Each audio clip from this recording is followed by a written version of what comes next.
Bapak Ibu yang dikasihi oleh Tuhan Yesus, sebelum kita membacakan firman Tuhan, mari kita berdoa.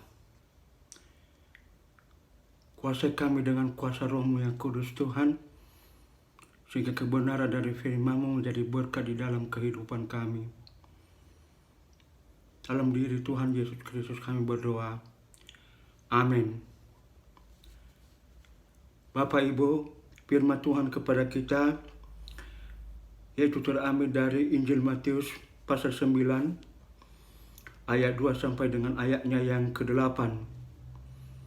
Matius pasal 9 ayat 2 sampai dengan ayat 8. Saya akan bacakan kepada kita.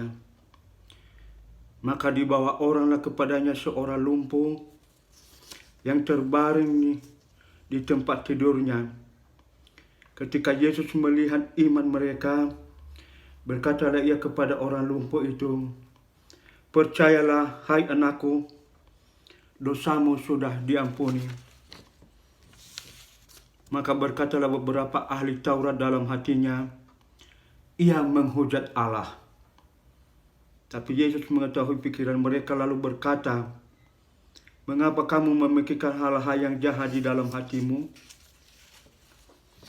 Manakah yang lebih mudah mengatakan, dosamu sudah diampuni, atau mengatakan, bangunlah dan berjalanlah? Tapi supaya kamu tahu bahwa di dunia ini Anak Manusia berkuasa mengampuni dosa." Lalu berkata dia kepada orang lumpuh itu, "Bangunlah, angkatlah tempat tidurmu, dan pulanglah ke rumahmu." Dan orang lumpuh itu bangun lalu pulang. Maka orang banyak yang melihat hal itu takut, lalu memuliakan Allah yang telah memberi kuasa sedemikian itu kepada manusia. Bapak Ibu yang dikasihi oleh Tuhan Yesus, melalui firman Tuhan ini ada 3 hal yang perlu kita renungkan. Pertama,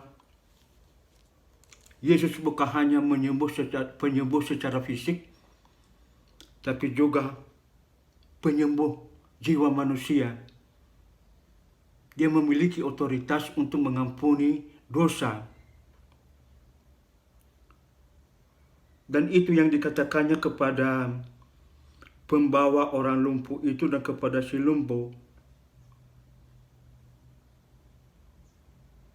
Sesuai dengan yang telah kita bacakan tadi, walaupun ada juga di Injil Markus pasal 2 ayat 1 sampai 4 dan Lukas pasal 5 ayat 17 sampai 19.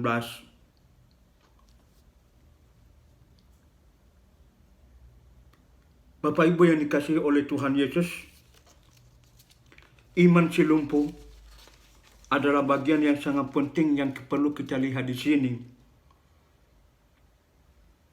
Sebenarnya ini sama dengan kata-kata Yesus kepada perempuan yang menjamah jubahnya di Matius pasal 9 ayat 22. "Teguhkanlah hatimu."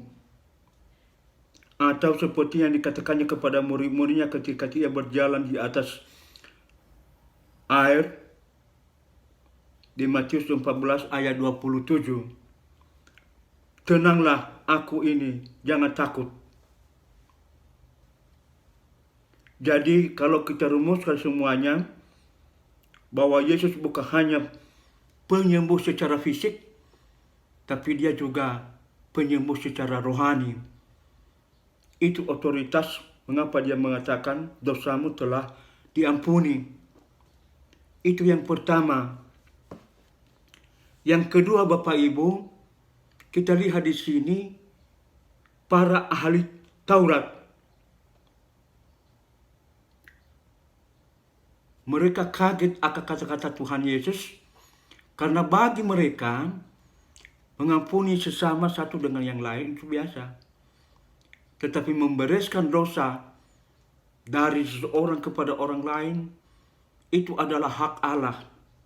Itu sebabnya mereka katakan dalam hati, ini Tuhan Yesus menghujat Allah.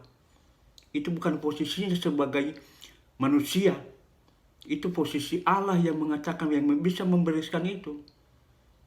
Tapi Yesus mengetahui bahwa sebenarnya di dalam hati mereka ada kecenderungan yang jahat. Ya, kecenderungan jahat yang mana bahwa Yesus bukanlah Allah. Mereka menganggap Yesus itu sebagai manusia biasa. Itu sebabnya mereka melihat bahwa tidak mungkin hal itu.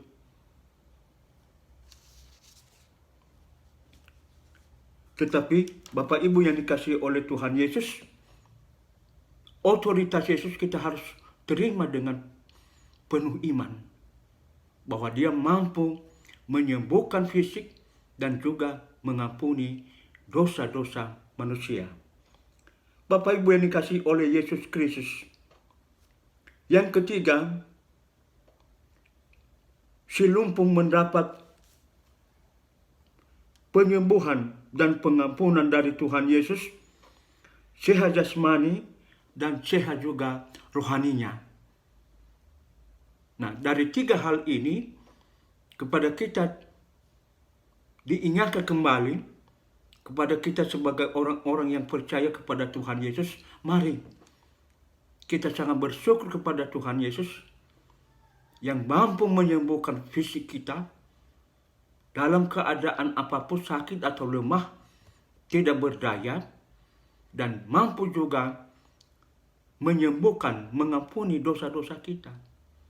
Dan itu kita sangat bersyukur untuk hal itu, karena dia mampu membawa kita kepada arah yang lebih baik lagi. Tidak seperti ahli Taurat. Ya. Kita tidak berada di sana karena kecenderungannya jahat dalam pengertian belum mengakui Yesus sebagai Allah di dalam kehidupan mereka. Tetapi kita tidak. Kita tidak mengakuinya di dalam hidup kita, di dalam keluarga kita, di dalam persekutuan kita, Bapak Ibu. Ya. Mari kita senantiasa bersyukur dan berterima kasih. Dia mampu menyembuhkan kita dan mampu juga mengampuni dosa-dosa kita. Dan itu kita sangat bersyukur kepadanya. Kiranya Tuhan Yesus menolong dan menyertai kita. Amin. Mari kita berdoa. Terima kasih Tuhan Yesus, sedikit kebenaran firman-Mu, dan kiranya kuasa Roh-Mu yang kudus senantiasa menolong dan menyertai kami, hingga kami bisa melakukannya di dalam kehidupan kami. Terima kasih pengampunan-Mu. Terima kasih penyembuhan segala keadaan fisik kami. Kami sehat jasmani dan kami juga bisa sehat rohani. Terima kasih Tuhan Yesus. Amin.